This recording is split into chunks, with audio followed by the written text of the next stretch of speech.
Greetings.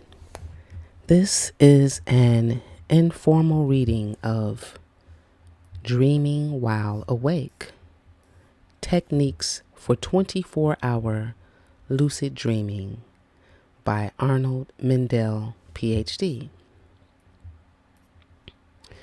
And Arnold Mindell has written many books, other books by Arnold Mindell. Let me click out of this because it's not letting me blow it up the way I want to. Here we go. Other books by Arnold Mindell: Quantum Mind, The Edge Between Physics and Psychology; Sitting in the Fire, Large Group Transformations Using Conflict and Diversity; The Shaman's Body, A New Shamanism for Transforming Health, Relationships, and Community; Inner Dream Bodywork, Working on Yourself Alone. I'm going to read that one as well. That one sounds fire. The Dream Body and Relationships. Also will be reading that one. And The Dream Maker's Apprentice, Using Heightened Awareness to Interpret the Waking Dream of Life. All right. Scrolling on down. And here are the contents. There is a foreword and acknowledgments. And section 1 is called Not Working on Yourself. Under section 1, we have chapter 1, 24-Hour Lucid Dreaming, Dreaming, Mysticism, and Physics. Chapter 2, Lucidity and Dream Work, Disassociation, Pristine Consciousness, and Lucidity Training. Chapter 3, Enlightenment, East and West, Multicultural Understanding of Enlightenment. Chapter 4, Deep Purple Buddhism, the Teaching of the Abhidhamma and the Common Code. Chapter 5, Not Working on Yourself, Different Realities, Examples of Sentient Healing. Chapter 6, Reflection, Flirting, and Beeping. Beeping Diagrams, Psychology and Physics. Chapter 7, Theory and Practice of Divination, Psychology, Advanced Physics, and Divination. And here we are to section 2, Lucid Healing. Under section 2, we have chapter 8, Time Travel, Reincarnation and Stepping Out of Time. Chapter 9, Lucid Healing, Preventive Medicine, the Non-Local Origin of Body Symptoms. Chapter 10, Touch and Entanglement, non-locality between the, quote, healer and the, quote, problem.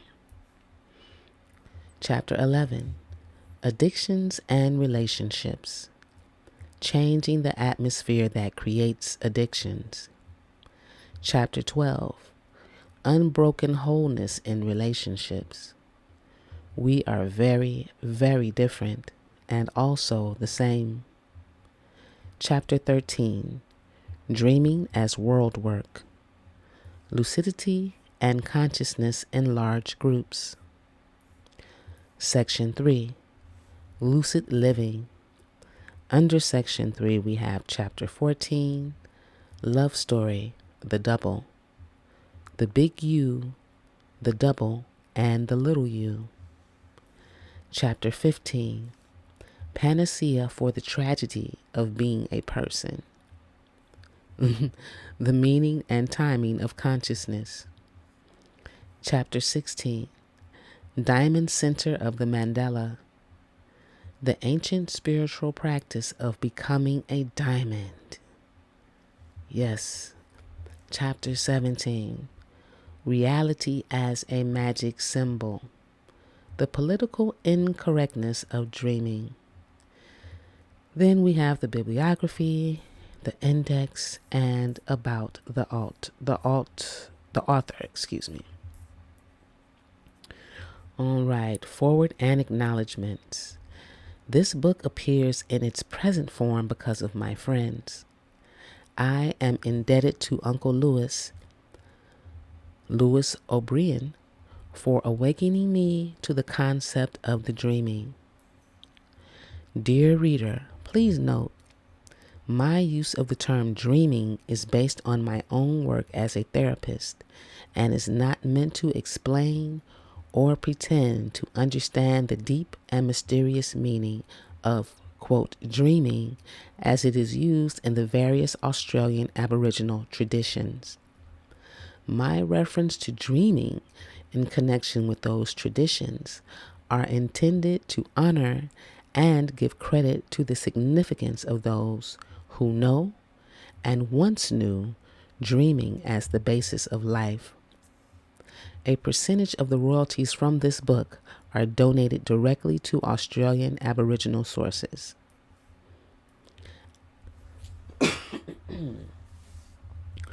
Excuse me.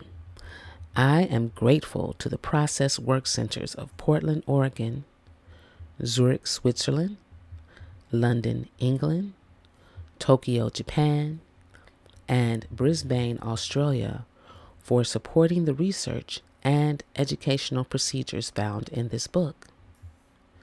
I am thankful to Lily Vasiliou of Athens for transcribing the original lectures from which this manuscript has arisen. Leslie Heiser gave wonderful structural advice and was kind enough to help clean up the final copy. Julie Diamond, Jan Dworkin, Sarah Halpern, Lee Jones, Herb Long, Dawn Menken, Max Schuckbach, and Jiet Bickelsoe were very helpful with the first drafts. Thanks to Nova Development Corporation for permission to use their clip art images. Jim Chamberlain and Pearl and Carl Mendel awakened me to the connections between this book and the foundations of Eastern and Buddhist thinking. But they are not responsible for my misunderstandings of that ancient subject. What a surprise it was for me to discover that my explorations of physics and psychology had expanded some of the ancient Buddhist themes. I am also indebted to John and Gladys Johnson, who pointed me in the direction Mbiti's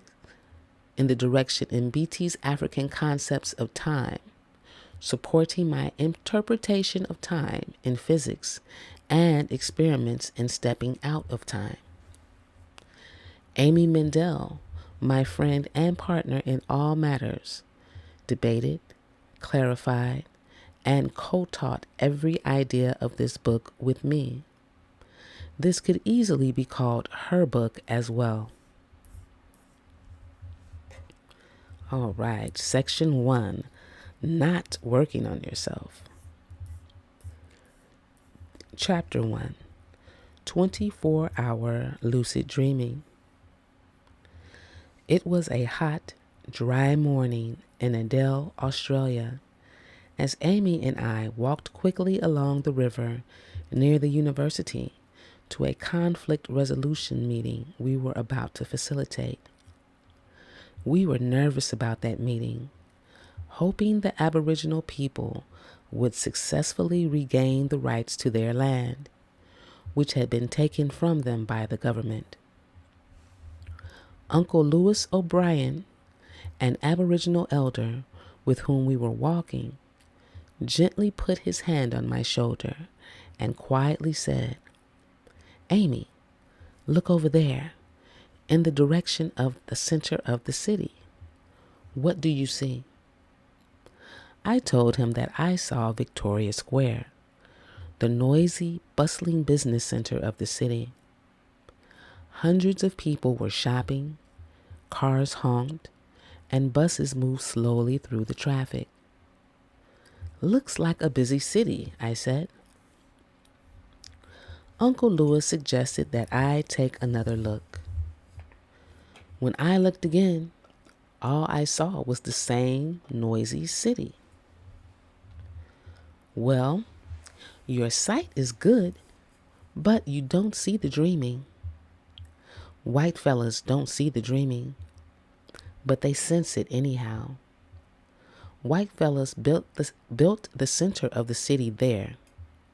We Aboriginal people used to camp where the center is now. That's where the dreaming is the strongest. Victoria Square is a wonderful place. That's why the modern business center works so well over there.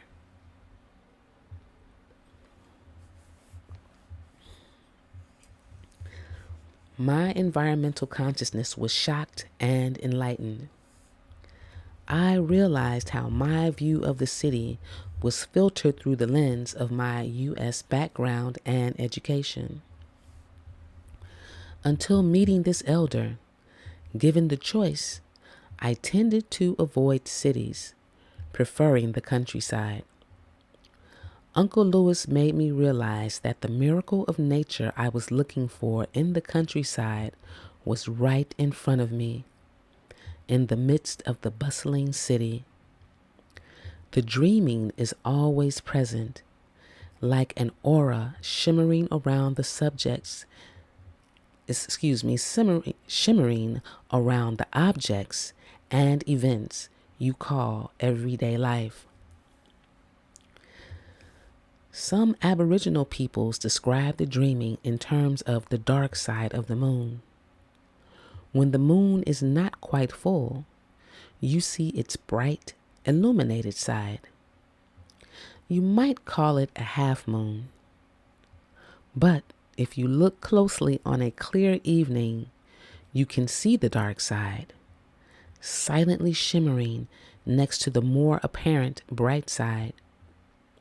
Like me, most people focus only on the bright side and miss the moon's dark face. That is, the dreaming reality. The bright side is only that portion of the whole moon that is illuminated. Focusing only on the bright side of the moon and ignoring the dark side might easily make you think that the dark side does not exist, while in fact, we need the dark side to represent the whole moon.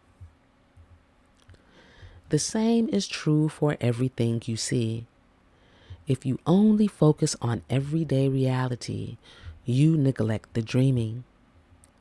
According to Aboriginal thinking, the dreaming is the basic substance of the material world.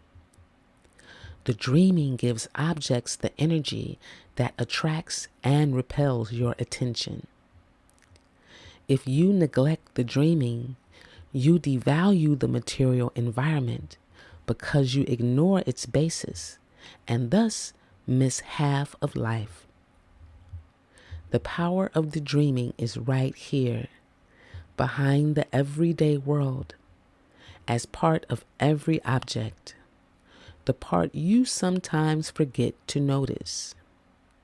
From the Aboriginal perspective, everyday reality is the bright side of the moon, pointing to the power of dreaming, the moon's dark side. In spite of my interest and long background in therapy, dreams, and shamanism, I had unconsciously assumed that the busy city and tall buildings killed the dreaming. That is probably why, whenever possible, I escape to the countryside in search of nature's pristine powers.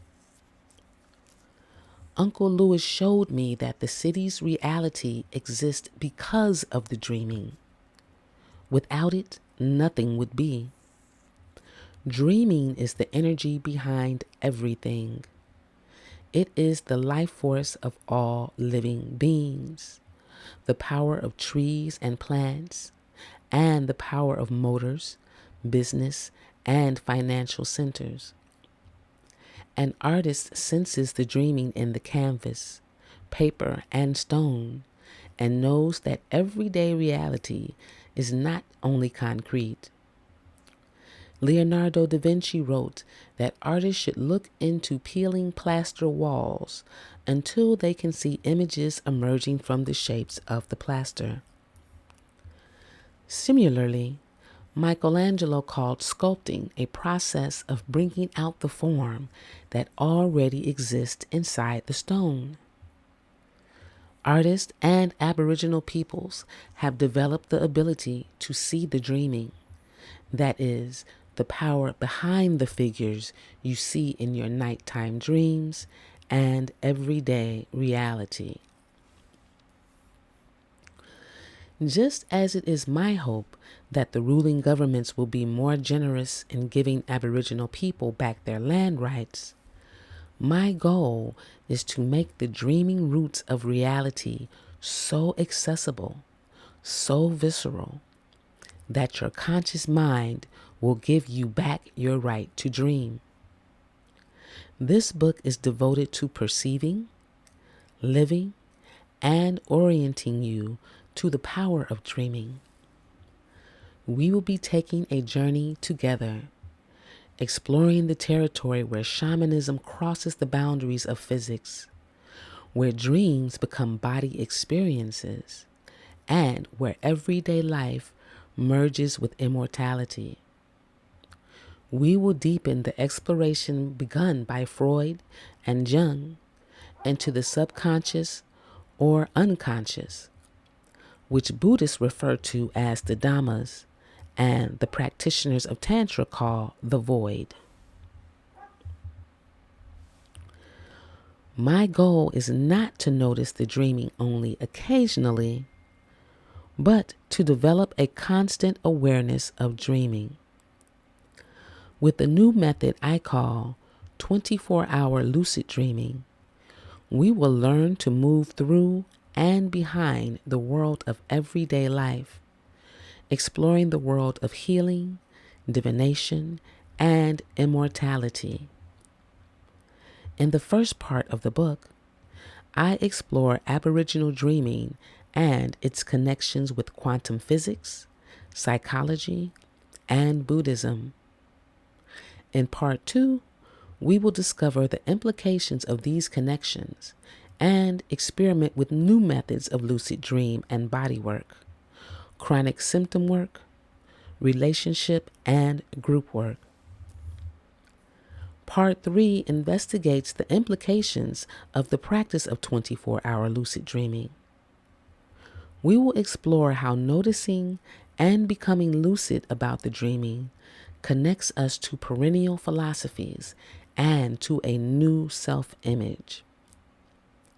At crucial places along the way, you will be invited to train your awareness in dreaming. Perhaps you will even consider a whole lifestyle change based on noticing and living the dreaming 24 hours a day. Excuse me, I have to put on my focus.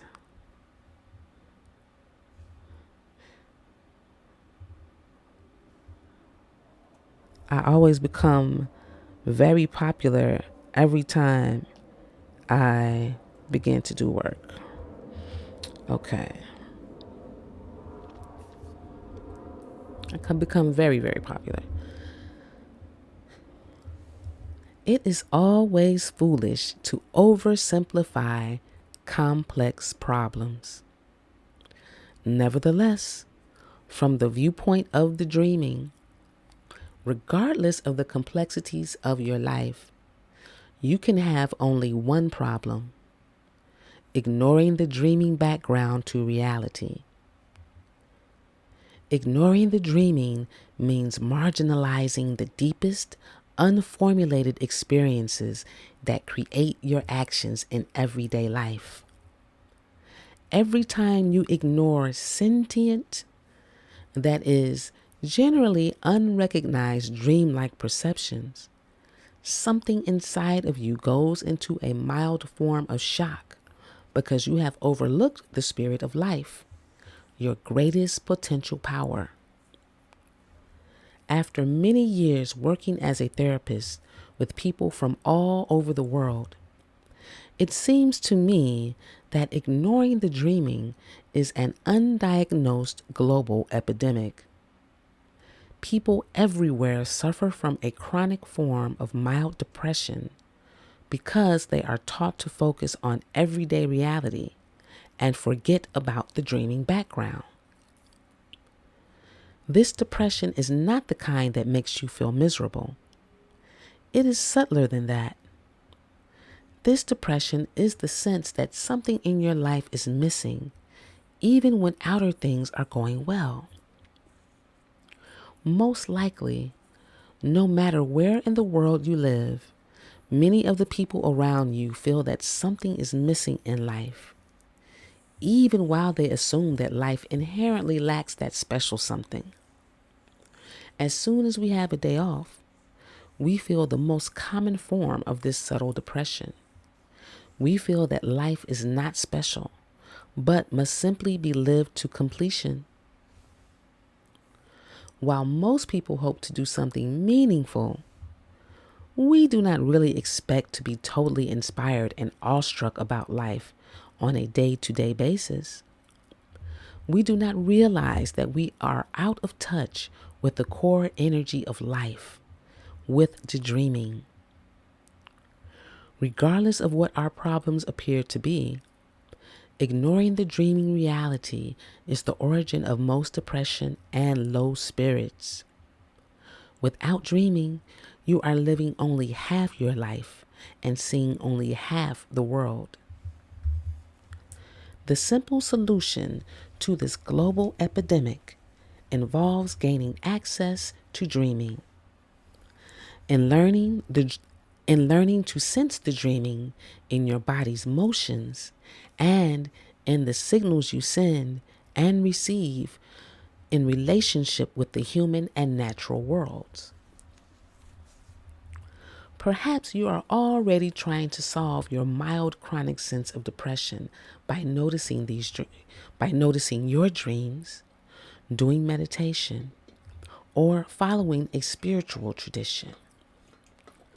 These methods are important because they help you find meaning in life.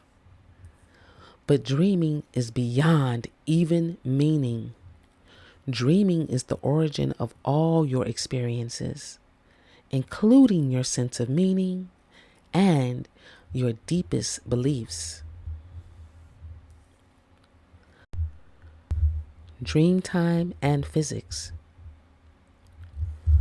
According to Aboriginal Dreamtime traditions, all objects, people, and events are echoes of primal creative forces. Native people everywhere have respected and adored the earth because they sense that mysterious dreaming forces created it. According to one Aboriginal elder, the flint lives inside this stone like a dream inside your mind. Its essence has been prepared inside the stone since dream time. Present-day physicists think differently. According to what they have been taught, physicists believe that a person observed the stone and consciously decided to create a flint out of it. In contrast to this belief, the Aboriginal elder says that the stone has the dreaming within itself. Therefore, the stone interacts with or dreams the hands of the observer to bring out the flint-like essence that was already present within the stone. In other words, you do not observe and do things. You are attracted to the things, and their dreaming power orients your behavior. While modern physics and Aboriginal science differ, they also share certain ideas. Indigenous people speak about dream time as the root and essential power from which everything else comes. Quantum physicists speak of an invisible mathematical entity called the quantum potential from which reality arises. As you may know, The quantum world cannot be seen or measured directly. As Werner Heisenberg once said, the quantum potential is a sort of tendency for things to happen. Me reading this book is setting the neighborhood off. Wow. Okay. In my recent book, Quantum Mind, The Edge Between Physics and Psychology, I show how the forces of dreaming appear in terms of the quantum wave potential in physics. Let us explore the meaning of tendencies, or quantum wave potentials, by looking at a psychological analogy. Right now, as you sit or lie reading this book, ask yourself what tendencies your body has to move in one direction or another. Do not move yet. Just take a moment to feel those tendencies. Now experiment with letting your body move in the direction of those tendencies. As you move according to your innermost tendencies, notice the movements your body is making. Do they have any significance for you? The point is that your tendency to move in one direction or another precedes the actual movement. You cannot measure your tendencies, even though you can feel them. Your tendency to move, which precedes your actual movement, is like the quantum wave potential, which is a tendency for things to happen before they occur and can be measured. For most physicists today, the quantum world is essentially a mathematical dimension whose essence cannot be measured in terms of everyday reality. According to this theory, everyday reality comes from the mathematical dimensions of the quantum world, just as the real world does not exist in Aboriginal culture without tendencies, that is, without the dreaming. Most physicists do not let themselves make definitive statements about the quantum world because it cannot be directly measured. Yet some, like physicist Fred Alan Wolf, refer to the tendencies of the quantum potential in connection with the Aboriginal concept of dreamtime. Other physicists also speak of a dreamtime world from which the real world emerges. I discuss elsewhere how astrophysicist Stephen Hawking's new theory of imaginary time is a version of dreamtime. Hawking's imaginary time cannot be measured, yet it is needed to explain what happened at the moment the real universe began. Other physicists, such as David Bohm, did not speak of a universe that began with imaginary time, but believed instead that the quantum potential is connected to the state of unbroken wholeness from which the everyday world arises or unfolds. This unbroken wholeness is yet another form of the dreaming. In many ways, the dreaming is to the Aboriginal view of reality as the quantum potential, with its tendencies, imaginary times, and unbroken wholeness, is to the modern physicist's view of reality. Aboriginal thinking is ahead of physics in that indigenous people insisted to feel well and enjoy your life, you must perceive and live in the dreaming. Like many spiritual traditions and individual mystics, Aboriginal spirituality aims at direct access to life in the dreaming. Life in what the Native Americans call the Great Spirit. The many names for the dreaming. The forces of the dreaming hidden in matter are the potential future forms of all things. In this last century, Jung and Freud would have spoken of the dreaming in terms of the subconscious or unconscious mind. Psychology has become so popular that millions of people today refer to their unconscious as the subliminal origin of their behavior. In the years since Freud developed his concept of the drives and Jung postulated archetypes within the unconscious, since Erickson six dog, it just wants to talk along with me. Since Erickson introduced his unconscious mind, psychology has reached an impasse in finding out more about the unconscious. Studying Aboriginal dreaming, as well as Buddhist ideas of perception, which we will look at later, will teach us more about the unconscious.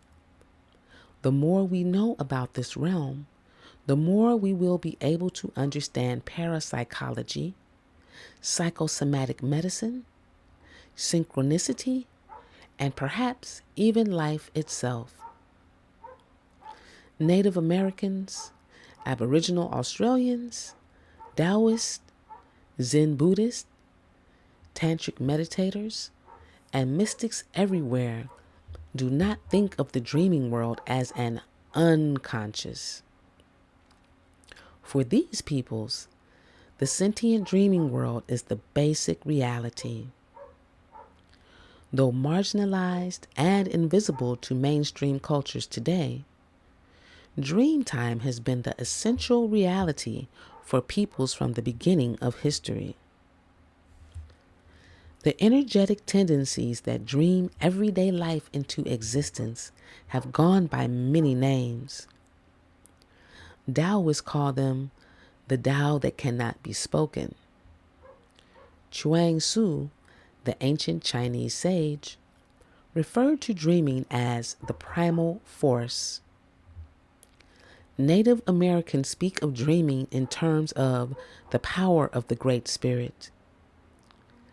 Tantric meditators speak of the mysterious void, and physicists speak of quantum wave functions.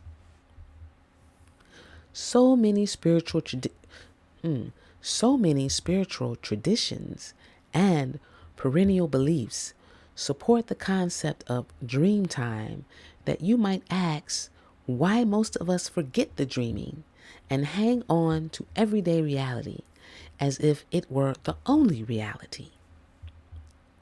What hinders us from exploring dream time? Our natural inheritance. I have several answers for why we marginalize the dreaming and ignore our sentient tendencies. The shimmering sense of the dark side of the moon. First, few people focus on subtle tendencies. There is little community support for doing so. Then, these tendencies are subtle, and their meaning is not immediately apparent. Most people do not think about quick sensations they do not immediately understand. Finally, to catch actions and thoughts as they are arising from the background of subtle tendencies, you must have developed your mindfulness and concentration, which I call lucidity. An Aboriginal Australian answered the question about why we ignore the dreaming more simply. He says that mainstream people have simply left dreaming behind. This man is not only speaking about colonization, that miserable, repressive chapter of history in which European civilization dominated and injured Aboriginal Australia. He is also speaking about the internalized racism, the devaluation of dreaming characteristic of most people in mainstream cultures. He is speaking about how non-Aboriginal peoples everywhere marginalize their own dreaming. Most of us living in mainstream cultures have learned to turn against and ignore our own dreaming souls. Mainstream educational systems repress not only the dreaming, but the Aboriginal way of life as well. Most school systems reprimand children for being dreamy. As a child, you are in danger of being publicly humiliated if you are meditative or regularly enjoy fantasy. Everyone, not just Aboriginal peoples, suffer from this decimation of Aboriginal cultures. Today, even though some mainstream people in democratic cultures are awakening to racism, very few noticed internalized oppression of dreaming or its depressing effect on everyone's Aboriginal nature. You may be ignoring the dreaming because of external and internal racism. The Aboriginal cultures that supported dreaming have been so hurt by racism that they are just about overwhelmed by Western attachment to everyday reality. Racism suppresses original people, their cultures, and everyone's inner tendencies toward dreaming. The Nez Perce, a Native American group from eastern Oregon that became famous because of their heroic and peaceful Chief Joseph, warned that the European work ethic kills dreaming.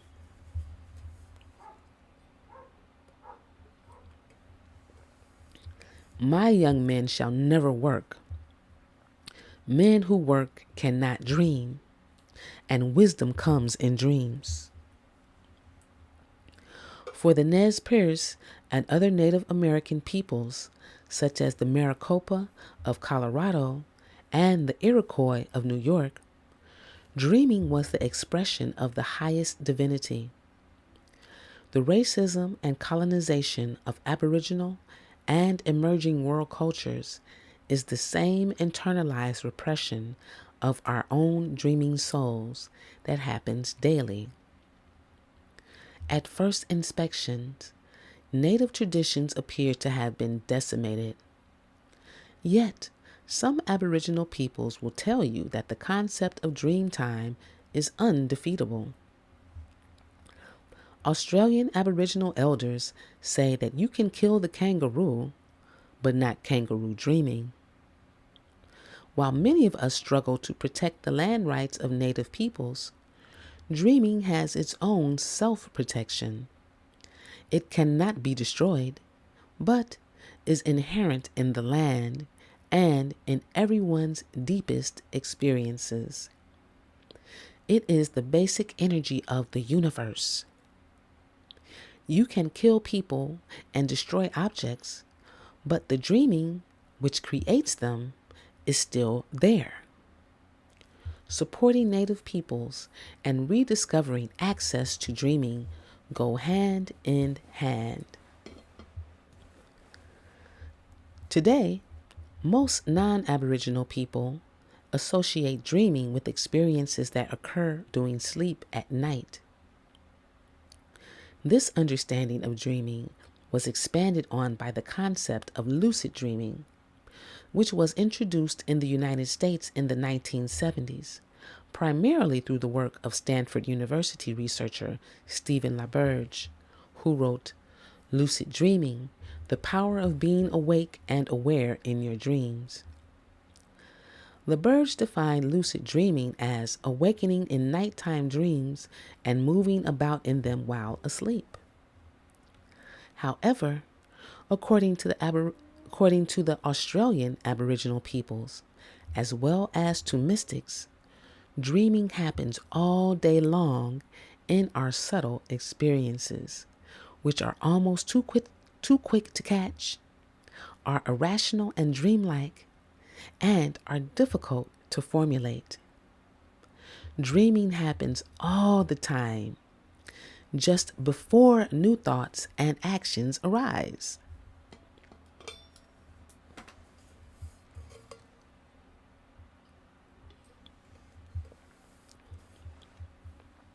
My first book, Dream Body, The Body's Role in Revealing the Self, written in the early 1980s, showed how subtle body experiences and body symptoms are reflected in our nighttime dreams. This reflection shows how dreaming is happening all day long. If you track your experiences closely, you notice the dreaming showing itself during the day. Every time you feel a bit sleepy, have what you might call an intuition or a sudden fantasy, sense a slight moodiness, or feel strange sensations in your body, you are dreaming in the daytime. Because you are dreaming all day long, I wish to expand the idea of lucid dreaming to mean being awake during dreaming, not only at night, but also during the day. To live and follow the spirit of dreaming, you need what I call 24-hour lucid dreaming.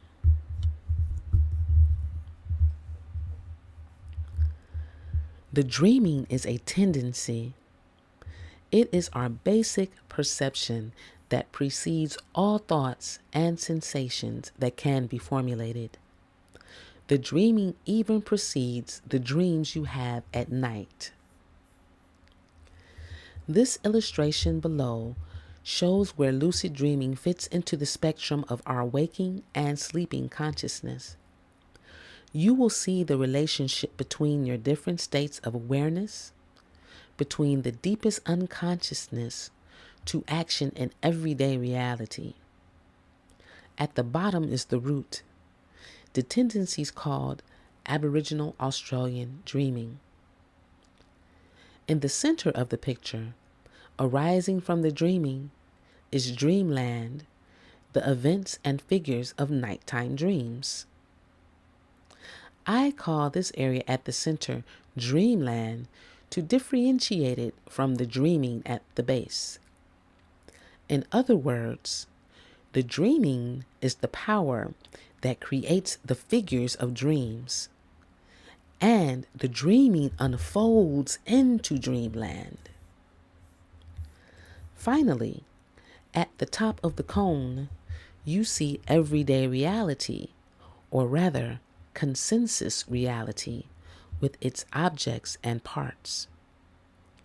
You can see in this picture how both dreamland and consensus reality grow out of the dreaming.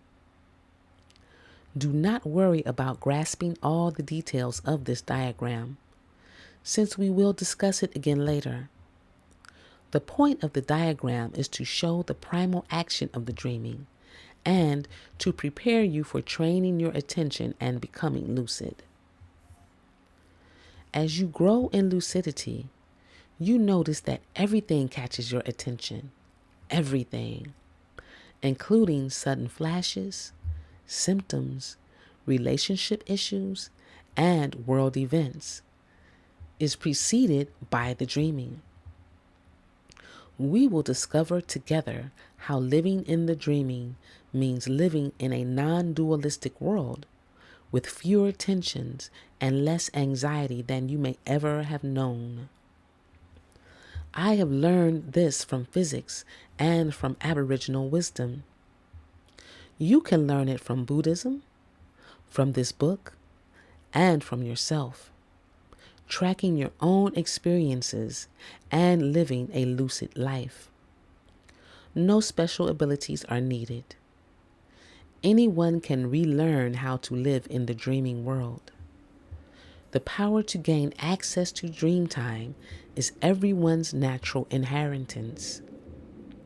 You must only retrain your attention to perceive tendencies that you can barely formulate in everyday terms. Training your attention will allow you to live in that incredible and awesome reality, the dreaming power behind everyday life. Things to remember. The dreaming is to the Aboriginal view of reality as the quantum potential with its tendencies, imaginary times, and unbroken wholeness is to the modern physicist view of reality.